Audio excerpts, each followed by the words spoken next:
Hi everybody, this is Darko Markovic speaking. Some of you may know me, others don't, so let me introduce myself. I'm a concept designer now.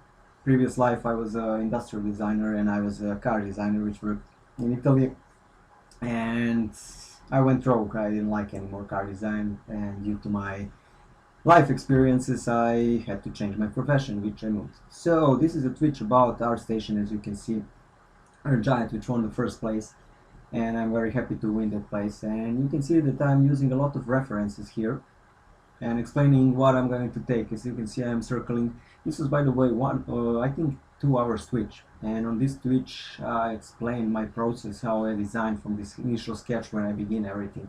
So you can see I'm sketching here the vehicle and trying to find the words. This is industrial design for me, and I'm an industrial designer which is thinking always how can I push something and where can I push it, because I think the point of the design is to make something new and out of these boundaries. I'm seeing a lot of stuff that other people are doing, and it's all generic.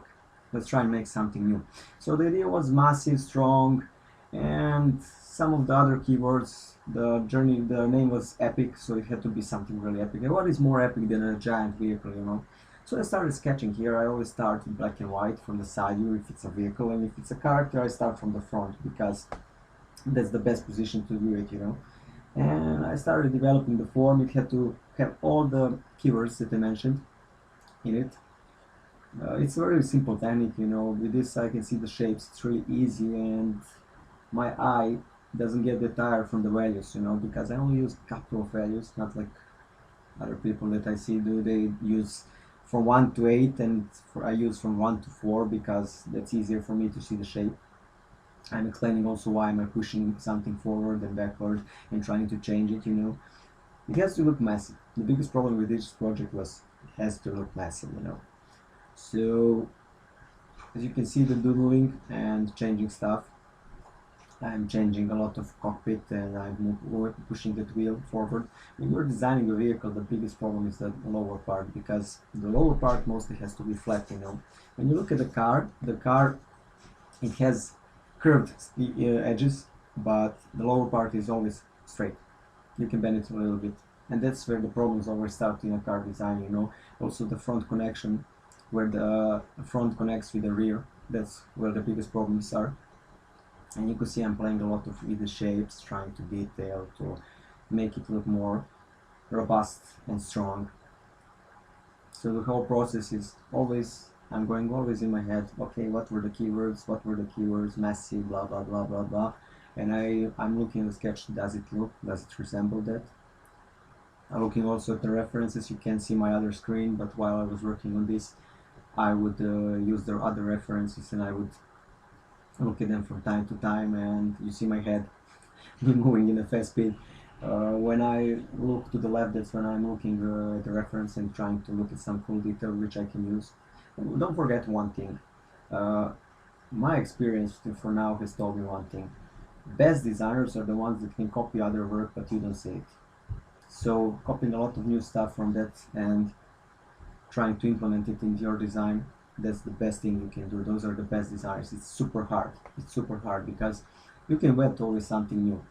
But if you don't look at the references and you don't see others people work who have invested a lot of time in that to look for, then you're not doing anything.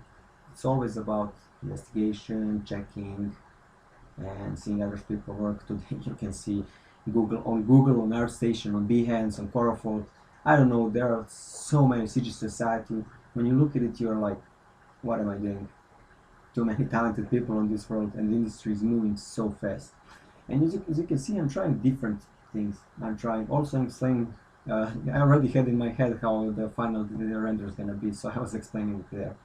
And as you can see, I'm trying to do one elongated, one smaller one, bulkier one.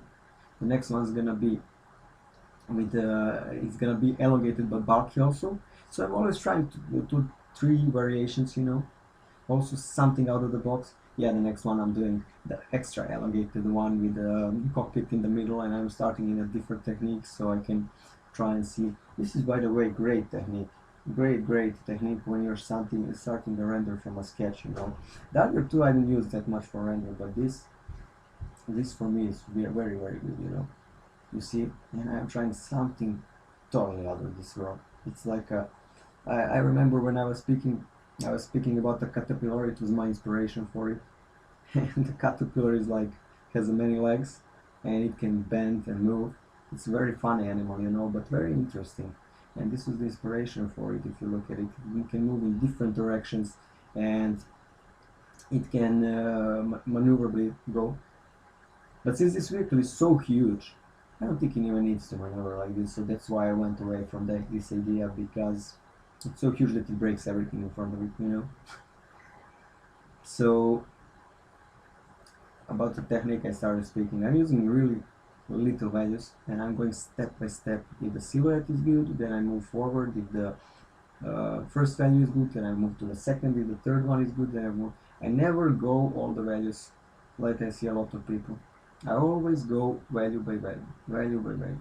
Also, you see, I'm always positioning the wheels. Wheels are very important for a car. When I was a student and when I was working, I would generically start and I would do a car without a wheel. And a lot of times, you know, the shape would look very cool, very interesting, and I would be like, this is awesome, this is awesome. But then I would add wheels and everything looked like crap, total utter crap. And it's good to do that kind of shape, but wheels, because of those flat surfaces that we were mentioning, always make the car uglier at the end.